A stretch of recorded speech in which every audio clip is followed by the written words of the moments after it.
Ruth, let me now introduce a discussion on the cost of living. Yes. And I want to give you 2 minutes to tell us, in your understanding, what is the driver of this rising cost of living?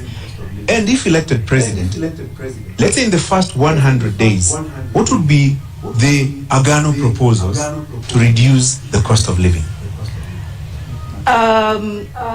I agree to what you're saying, and I think the 100 days for us, we will repeat that our agenda is corruption. Cost of living has been affected by corruption widely. And if we deal with corruption, I think Kenyans will smile back at us. And the first 100 days, one that was implemented yesterday, na ninajua unga haijateremka, 2 weeks ago, on our manifesto we launched that we will introduce the subsidy of maize. It was introduced yesterday. Na Wakenya wameambiwa to wait for 2, 3 to 4 weeks for it to be felt. Jana nimepitia kwa supermarket, bado unga ni 230. So for us, and we still have to bring the subsidy for Kenyans to be able to it's an annulation. For us, we also planning to implement the pay cut-off of 50%. I know you want to ask where the deficit is coming. Our repayment period was announced is 1.4 trillion. And the financial year, the last financial year, we are also the payment that was done on the payee was 451 billion. So if we cut off the payee by 50%, that is 230 billion. For us, if we come and talk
the life, but again the logging law came in, so they don't have raw materials. We'll have marijuana that will be used for that. So our idea is to drive local economies whereby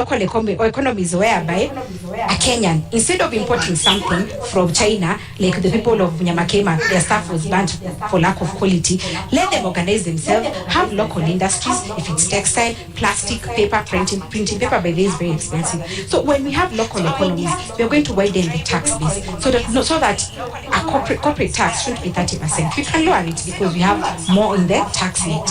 Another thing is to ensure that we give conducive environment for business. As it is, businesses are not comfortable. They are saying that the lack of the dollar in the country is impeding their purchasing power in the global supply chain. So when we give a conducive environment, the economies are going to be there, Kenyans are going to be employed, and then we are going to have money. Then the other youth who don't want to be employed in these industries can go into the other thing of investment that I said. We are going to empower the youth financially. Kidogo hapo, hata kabla usonge sana, kwa sababu umesema kwamba hamta ahidi wa Kenya kwamba katika muda wa siku 100 mtafanya hivi na kadhalika. Awali ulituambia bangi inachukua muda wa miezi 4 kukua, na umetuambia kwamba hamtaahidi kwamba mtatimiza baada ya miezi ama mwaka siku 100. Kwa hivyo yule Mkenya anakutazama sasa hivi hawezi kumudu gharama ya kununua pakiti moja ya unga. Kwa hivyo unamwambia nini? Huyo Mkenya nitamwambia that the truth is tumeteseka miaka 30. 1 year tunaweza vumilia, but we are putting in, Kenyans need an honest leader. As it is now, hii maneno ya kusarakasi na siasa is what is getting us here. We are being honest. We are saying, of course, they have put in the unga imeshukishwa bei. But sisi tukiangalia the truth, marijuana also gives flour. We can look at alternatives to the challenges. If maize flour is costly, then marijuana flour can cook ugali, can cook chapati.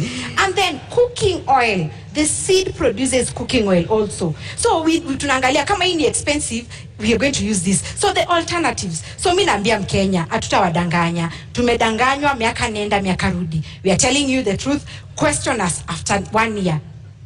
Biruth, unaona Wakenya wavumilie, watumie unga ya marijuana, watalala njaa 365 days from the 9th. But they know the truth. But they will die. No, let's be frank. There's, of course, we do not need a list of 10 items. I would almost agree, but we do not need a list of 10 items kufurahisha wa Kenya that we can accomplish all this in 100 days. Tuweke vitu realistic. Mkenya aweza kupata chakula. Yule mama anaangalia watoto peke yake aweze kupata pesa ya kulipa rent, kulipa school fees. But telling Kenyans to wait for 1 year, I think it's a long time. The truth is, it's such a long time. Truth. And you know, someone who's been in government, I know they're laughing at us, but the truth is, government policy is about trade-off. What is working for our country? What is working for our people? So if we come here and say tutaangusha bei ya mahindi, farmers walitoka Ushago, they came to Nairobi. There is rural to urban migration. They are border riders because farming doesn't have money. It is about us giving the conducive environment for agriculture to thrive.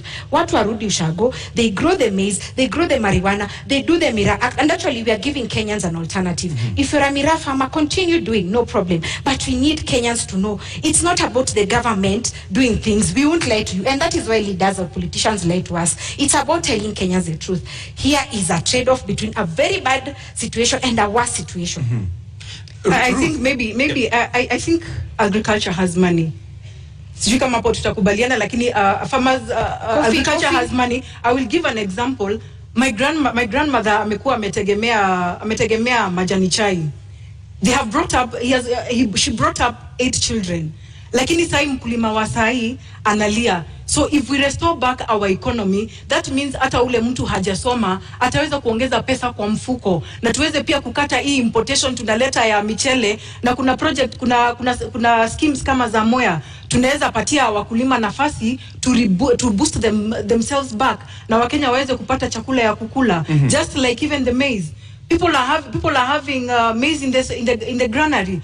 Kwa nini tunaleta mahindi kutoka nje? Tupatie nafasi wa Kenya wajijenge. I believe farming has money. Yes. Pia ule akona ng'ombe ananunuliwa maziwa 30 shillings lakini inauzwa 60. Wacha tujaribu kubalance out. Sikusema agriculture doesn't have money. You said but wait, as it is, the global prices, declining global prices. Sai watu wakisi wanasema 1 kg of coffee or tea wananunuliwa 30 shillings farm gate prices. Sugar cane inatoka 4,112 per ton.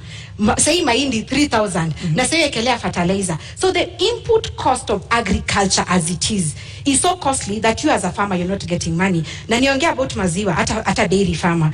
By the way, hemp produces animal feed. So our tukitengeneza animal feed which is very costly as it is, they impede maziwa production. Kutakuwa na so much milk that Roots Party is telling Kenyans, and we are promising Kenyans, kutakuwa na maziwa ya Roots na mayai ya Roots, because animal feed will be affordable. Kenyans can take milk as they wish. So our purpose is to reduce import costs in agriculture, but agriculture has money. No, that one I quoted you, Justina, and I think the pricing right now of the food products is because of a leadership issue. It's nothing that the Kenyans cannot produce. Tuko na mchanga, tuko na maadili. We only need to give Kenyans ile nafasi waweze kulisha Wakenya wenzao. Just that. Let's stop saying ati mahindi it's in toxins, whereas the strategy is kuleta mahindi binafsi, unaleta hapa kwa nchi, unajitengeneza wewe mwenyewe, lakini unafinya yule mkulima ako pale Murang'a, ako pale Kisumu, hawezi pata return on investment. Kwa hivyo let us try to promote what we have locally, because this is a blessed nation. Justina, in 60 seconds, listening to you, then it sounds like it begins and ends with marijuana farming. That is part of our manifesto, and agriculture is the core principle in our manifesto. Let me say this snake farming. As it is, 3 Kenyans die out of snake bites as it is. And we have a law called Wildlife Conservation Act 2013. And this gives us the option of having this snake farming as an income generating activity. So even if you go to KWS right now, the law is there. Ours was just to amplify that voice and give options. Like I was saying, 3 people are dying every day because of snake bites. And why? The antivenom we import in this country is from South Africa and India mainly. But there are over 3,000 species of snakes in the world. So maybe the snake that will bite you didn't have that antivenom.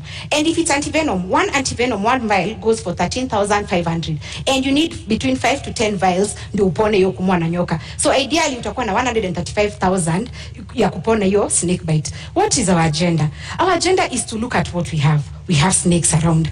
One, we'll have the venom industry.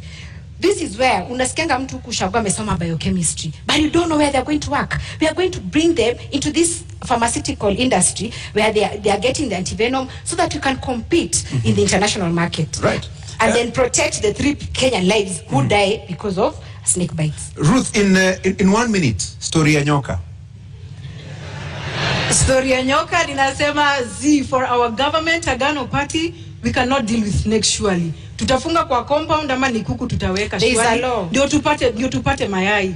Then again, how much do we have to wait for this venom itoshe ndio Wakenya waweze kupata medication, whereas we are going to start probably, if at all they get the chance to lead from 10th, tutaanza kurea from 10th ama tuko na za kutosha Kenya. What business do we have putting in snakes here? We have amplified what is there. There is a law, Wildlife Conservation Act 2013. Today is 2022, so it's been there for a while. And it gives this leeway for wildlife snake farming as an income generating activity. Let me tell you, our idea is making Kenya an export hub, putting money in the pockets of Kenyans. Ndio tunapata ile foreign exchange tulikuwa tunaambiwa tukiwa shule ati Kenya is earning foreign exchange from wherever. So yetu ni ya kwamba let's get other alternatives, income generating activities for Kenyans and to sustain our export manifesto. So how much venom do we need probably? Like I say, do the math. 1 vial goes for 13,000. You can check, you can Google. 1 vial goes for 13,500. If we do it locally, we are going to lower the cost. And remember, even your government, if you win, is going to incur the cost of importing antivenom. So why not have our own here so that we can lower the cost and save the lives of Kenyans as we create an industry. An industry for this venom thing. There's someone at home amesoma biochem. Me unaonanga ama pharmacist sijui nani. They only sell in chemists. There is no employment. Our target ni kuemploy everyone. Mwenye amesoma asiregret. Mwenye hajasoma kuko na hizi zingine economies anaweza invest in. So yetu ni kuweka pesa mkononi. Na Bi Justina, ni baki kwako kabla kurudi kwake, na una muda wa dakika 2 kuweza kujibu hili. Kwa yule mtazamaji au mkulima ambaye anakutazama sasa hivi, imekuwa vigumu kwake kulima mahindi yake au kahawa yake, majani chai na kusafirisha nje. Itakuwa vipi kwake ukianza kumwambia sasa tufuge nyoka tusafirishe sumu? Kama hawezi kusafirisha mahindi, ataweza vipi kuuza soko katika soko la kimataifa sumu ya nyoka, fisi? Haya, niseme hivi. Bangi, nyoka already kuna frameworks na ziliwekwa 2013, tutafuata hizo. But bangi, ile challenge mkulima sasa yako nayo, tukaangalia kama ni farmer, kuna watu wanaitwa KTDA au Coffee Board au wote. They come here, they take your produce, they go sell it and then come back to pay you. Many times wanakuja wanakuambia you owe us. Unaona? And that is why farmers wanakasirika, wanasema hii ni ya nini? Our idea of marijuana, because this is fresh, snakes is in the law. Idea of marijuana is we are going to cut down this brokers, these KTDAs atuataki. Hii tunasema buyer representative anakuja kwa gate yako. If you've sold 50 kgs, we are going to ensure ananunua according to the price, market price. You're given your money cash as opposed to venye KTDA inapatianga farmers annually. This farmer needs to educate their children, anataka kusustain maisha yake. That is why farming is no longer lucrative. So we are going to cut off the brokers au watu wote wako katikati na buyer representative. Kama ananunua, anakuja kwa farm gate, anachukua produce, anapatia cash, unajipanga na pesa. Na hao nyoka wataiko wapi? Ni kwamba mtajenga vibanda. Unajua sasa hivi ukienda kule mashambani, kila mtu ana mahali ambapo anaweka kondoo, ng'ombe. Hivyo sasa utajenga pia panyoka, fisi na vitu vingine. Na hii agenda yetu inaleta msisimuko. But I'm happy because Kenyans are opening up their mindset. Maneno ya nyoka, There is the Wildlife Conservation Act 2013 that stipulates the process and the procedures and the systems. KWS itakuja kwako. You give and you show interest, yeah? Expression of interest. Before they give you a license, wanakuja kwako na wana inspect. So hiyo sitaongelea sana because already the law was passed by parliament. But this is the idea. Unaenda express interest, unaambiwa before upewe a license, they have to inspect your premises. Can you afford? So we are going to use KWS, and Kenya is not devoid of experts. Wako watatusaidia on how best we can cash in on this. Na nimesema it is being done because we import venom from South Africa and India. They are doing it. Why not us? Ruth, utafuga nyoka? I think for Agano Party, our governance, we leave the snakes to the zoo. Tunakuja kuziona, tunaziangalia, tunasoma. That's good for us. Pesa nayo. Justina, yes. I'm looking at this from a practical point of view. Yes. If you want to introduce, let's say, tea farming or maize farming, you give farmers seeds, fertilizer, and everything else. So what will you give to somebody who wants to engage in snake rearing? What will we give? Yeah. Like I said, Gashori, the law was passed in 2013. KWS, we are not doing it at Justina or Professor Wajakoya. No, there are regulations in place. Au ndo wataenda na KWS will advise them as it is mali watatoa hiyo nyoka because there's already a research process in place wako hapa Ngong Road ni a government, it's government owned, nina support KWS in this process. So what we are saying, hatutapeana nyoka. Justina Wamai or Wajakoya won't go and give snakes. No, we will work with the experts, and Kenya haikosi our experts. We'll work with KWS, but the fact is we have amplified the voice that this is an alternative income generating activity. Una la kuongeza kabla tu? Naona KWS wako na kazi mingi ahead of their government. Ya fisi na ya nyoka. For us, we are safe again. We leave them in the zoo. They were expecting, the law is there, the Wildlife Conservation Act 2013. Those were just my remarks. Yeah. Naam, tuingie katika mada yetu ya mwisho katika mjadala huu wa leo ambayo inahusu kinyang'anyiro hiki ambapo kipo, namna siasa zinavyoendeshwa. Kwa mtazamo wako Bi Ruth, katika muda wa dakika 2, unapoangalia jinsi kampeni zinavyoendeshwa, jinsi uongozi unavyoendeshwa humo nchini Kenya, kama mgeni katika ulingo wa siasa na katika masuala hayo yote, ni kipi ambacho unaona kinastahili kubadilishwa katika namna tunavyojiendesha? I would say that I have been a leader. One, I will not call myself a new politician in this field. I have been a leader from the time I was a young girl. And I almost actually got into the Nairobi gubernatorial in January 2021. A governor with David Mwaure. Lakini we Kenyans and Nairobians know what happened. Hiyo maneno ilisimamishwa. So what I would bring in different is to ensure that we get rid of this PR.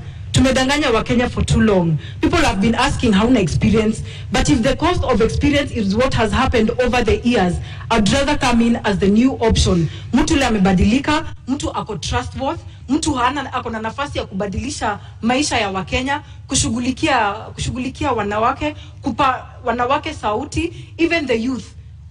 Wanarika pale nje wametengeneza jobless corners, but tunasema tunahitaji experience. No, I refuse what those the stereotypes are talking about.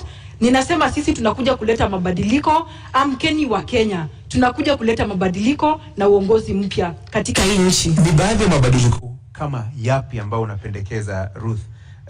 Kwa sababu unasema kuleta mabadiliko yapi? What should change? Corruption, Francis, corruption is big on us. You know, we cannot be able to change agriculture without curbing corruption. We cannot deal with sports. Look at what what happened to Ferdinand.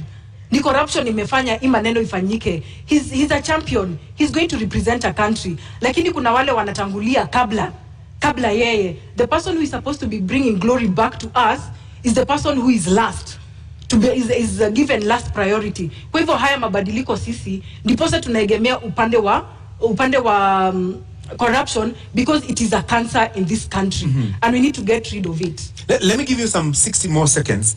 Haya mabadiliko unayozungumza, how will it affect health? How will it affect the young people who have no jobs? How will it affect infrastructure development na mambo kama hayo? Tukipambana na corruption, tutakuwa na operational capital. Remember, we'll be able to create jobs for the youth. Kuna wale wamefanya degree, 2,000 of them probably after every year wana graduate. hawana makazi. Wakienda kutafuta kazi, they're being asked for 3 years experience. It is not bought over a shelf. Tunataka kupatia the graduates nafasi waweze tunapatia graduates nafasi kuweza kuingia kwa makazi with a minimal experience with a minimal experience, which means tunaweka mikakati ya kuweza kuwapatia nafasi kuingia immediately after graduation. There's a graduation program. Na watu kama wa informal sector tunamsha the industries that have been dead. During COVID, we got to learn that we can make masks we can make locally masks. Kwa nini bado basi tunazileta to employ wanarika walipo hapa ndani waweze kutengeneza mask? You can imagine we're even importing toothpicks. Situpatie wanarika in the informal sector nafasi waweze kujijenga pia. Justina, what should change about our way and mode of doing politics? Let me say this about health. Ukiangalia as it is, if you have for example, you're told to come for an MRI, to get an MRI scan or dialysis, ukiwa Turkana, you have to come to Nairobi for NHIF to give you authorization for that. Assuming you're very, very sick, so you have to come with someone. You travel from Turkana to Nairobi. Up until 2018, it was working. I don't know why it stopped. You come here to Nairobi, maybe upate watu ni wengi kwa NHIF office, so uende bado ulale, there's cost of even spend in Nairobi, and then you go back. What I'm thinking, the change we need in Roots Party, what we are pushing as Roots Party. Number one, NHIF zote in all localities and branches, can they authorize this thing? So that kama ni dialysis, kama ni MRI, we were told that machines were bought. Why should they come to Nairobi all the way from Turkana or Mandera for authorization in Nairobi? So that is the change we want. Number two, doctors are professionals. They should also have their own health service commission. They have been fighting for this. So as Roots Party, we are going to push for that. Wacha wajipange kama judicial service commission, because health is very, very paramount in this country. Another thing which borders on devolution. Our idea as Roots Party is that we've seen that 15% is not possible because national government is not able to give county governments, and county governments are crying. When we say we are going to suspend the constitution, that comes into chapter 11 of devolution. What we want is for the counties, they are already organized in caucuses. Wajipange, they get their own revenue, wagawane according to their regions. They are only going to give national government ya roots 10%. Iyo, a doctor wa county atalipwa, suppliers who've been auctioned because they have not been paid watalipwa, unaona, and service delivery ya county will be manageable. So that is the change we are pushing as Roots Party. Na Bi Ruth, katika kauli yako ya kumaliza una muda wa dakika 2, ni kipi ambacho mtakifanya tofauti na utawala ambao upo sasa katika kauli yako ya kufunga? Wakenya tunaleta transparency, Wakenya tunaleta uongozi mpya, tunakuwa we are the new broom. We are the people who are coming to clean up the corruption. We are people who are coming to stabilize the economy. We are concerned about our youth. We are concerned about the women plight, just as like the disabled, the people with disability. So give us the chance to take care of you. You are our bosses. It's paramount to know that you are our bosses. You are not the subject. So give us the vote and we shall bring in the change that we have been talking about. Kauli yako ya kufunga, Bi Justina. And I called for mindset change when tulikuwa tunaanza hii debate. Kenyans, let us respect the media owners. They have organized this debate. And the purpose of this debate is to give you an opportunity to ask your leaders questions. And here we are. So don't see it like it's something that you're time wasting, ama mulisha amua. No. If you need a different Kenya, a transformed Kenya, this is the opportunity. Let me say this as Roots Party. We might come off as jokers, as not serious people. But one thing we are doing is to push your mind and to ask yourself, by the way, my tribe doesn't help me, but the challenges I'm facing as an individual is what I want my government to help me with. So we are coming in with fresh ideas. We are coming in with the idea that Kenya can do better. Kenya is beautiful. We have athletes who we are always trending that they are doing well. We have musicians who are doing well. But when it comes to leadership, why do we have low self-esteem? Why do we choose people? Why are we scared to go a different direction? So my call to Kenyans is that Roots is different. We are giving you a solution. We are explaining to you where we are going to get the money to run government projects, and we are ready to serve you. So be different. Don't feel like anyone owns you. Don't feel like you're doing someone a favor. driver. And for the 44 million undecided, I hope I've convinced you. And the ones who are decided, I hope I've converted you to vote for Roots Party, because this is the government and the party for the future. Thank you very much. Asanteni sana. Mnaweza kupokezana mkono. Thank you. Na wanaposema wahenga, kilicho na mwanzo lazima kiwe na mwisho. Hii sasa ndiyo tamati ya mjadala wetu kati ya wagombea wenza wa kiti cha urais. Indeed, our appreciation to candidates Justina Wamai and Ruth Musheru, and to you, the audience here and out there watching on television here in Kenya and around the world. Thank you all. I'm Francis Gashuri of Citizen TV and Inoro TV. Nami naitwa Zubeida Kananu Kome kutoka KTN News. Usiku mwema.